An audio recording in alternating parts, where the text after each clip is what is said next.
নিরাকারকে ব্রহ্ম বলা হচ্ছে, সাকারকে পরমাত্মা বলা হচ্ছে, ভগবান বলা হচ্ছে, মহাবিষ্ণুকে পরমাত্মা বলা হচ্ছে, ভগবান বলা হচ্ছে বৈকুণ্ঠনাথকে, স্বয়ং ভগবান বলা হচ্ছে গোবিন্দকে।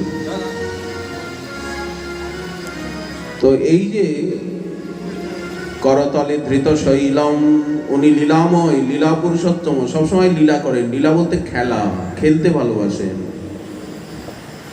এই সৃষ্টি স্থিতিও তার খেলা।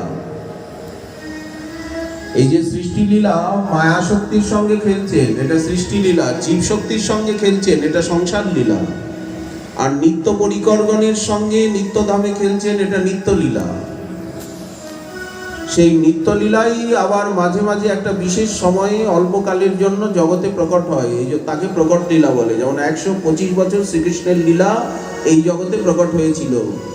যেই 125 বছর হয়ে গেল, তখন যদুবংশ ধ্বংস হয়ে যেন লীলা গোপন হয়ে গেল।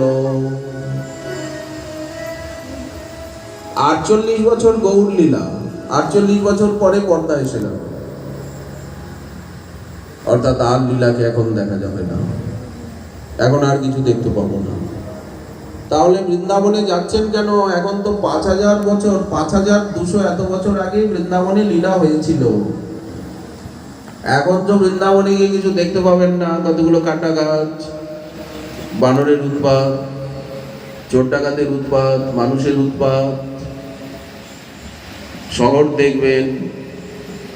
তাহলে যান কেন?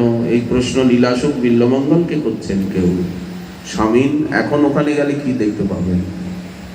এখানে দক্ষিণ ভারতের রঙ্গনাথ আছেন, ভেঙ্কটেশ রয়েছেন, তিরুপতি বালাজি, পহন্ডিনাথ।